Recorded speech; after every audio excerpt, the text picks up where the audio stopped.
Voilà, vous l'avez parfaitement compris. Donc c'est la politique du chicken, voilà, la politique, voilà, du poulet, la politique donc de la poule, hein, au lieu de pratiquer donc la vraie politique.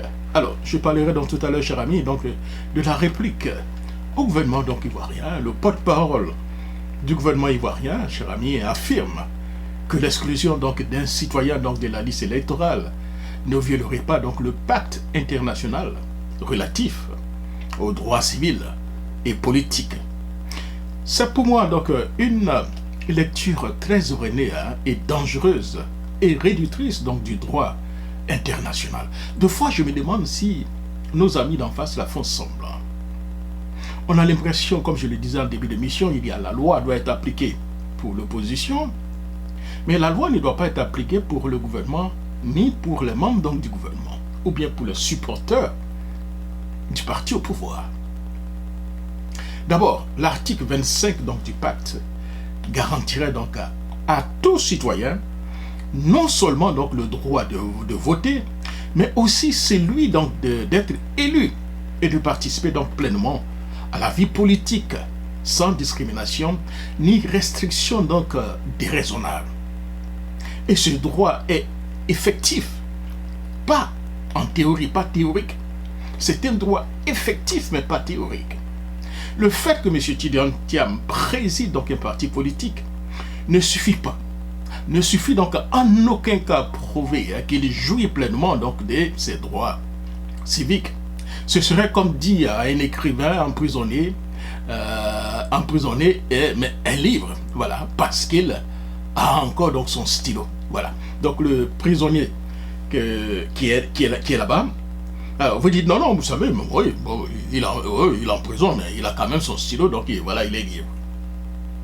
S'il est radié donc des listes électorales, empêché donc de voter et de se présenter à une élection, alors qu'aucune condamnation pénale ne le justifie objectivement, alors oui, il y a donc une violation donc de pacte. Ce n'est pas donc une opinion, c'est donc une violation donc des obligations internationales que le gouvernement a souverainement signées. Personne n'a obligé donc l'État donc de Côte d'Ivoire à signer ce pacte. Je sais que nos amis du RDR devenus RHP sont allés chercher donc des articles de 1961 pour venir appliquer à Thiam. Le pacte a été signé, le protocole a été signé, il faut l'appliquer, comme on le dit, le vin tiré, il faut le boire. Le comité donc des droits donc, de l'homme et des Nations Unies ne s'est pas donc laissé donc tromper donc par cet argument. Il a bien donc précisé donc dans sa communication donc du 29 juillet 2025 que le droit de M. Thiam à participer au processus électoral doit être garanti pendant qu'on l'examine donc de sa plainte. C'est aussi clair. C'est comme aujourd'hui, hein, vous amenez quelqu'un donc devant les tribunaux. La personne n'est pas encore guilty jusqu'à ce que donc le tribunal se prononce.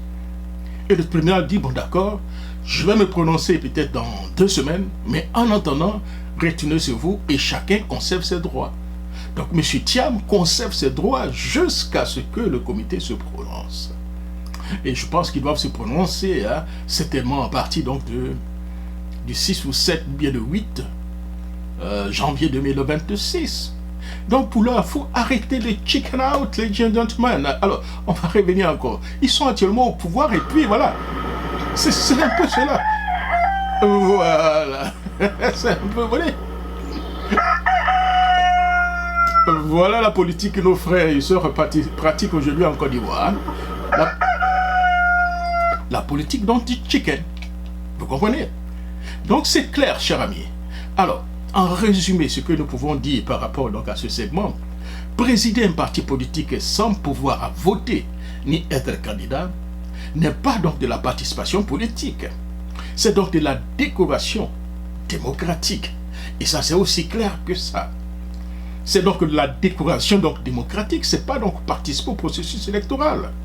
Alors, nous allons donc répondre à cet argument que j'ai eu certaines personnes qui disaient, écoutez, bon, le comité doit se prononcer donc le 26 janvier, donc pour l'heure, Thiam est exclu. Non! Le comité donc des droits de l'homme de l'ONU saisit donc d'une plainte de M. Cheikh Tidjane Thiam au titre du pacte international relatif aux droits civils et politiques invite fermement donc l'État donc de Côte d'Ivoire à garantir l'exercice effectif de ces droits politiques tant que l'examen donc de la requête est en cours. L'examen de la requête est en cours. Donc le comité vous invite à garantir les droits civils et politiques du citoyen Thiam. Donc dans une communication donc officielle de la date donc, du 29 juillet 2025 hier, l'ONU rappelle que même si elle n'a pas encore tranché sur le fond, Thiam doit pouvoir participer donc librement donc à la vie politique conformément à l'article 25 donc du pacte. Autrement dit, aucun obstacle ne doit être érigé contre sa candidature ou sa participation au processus électoral.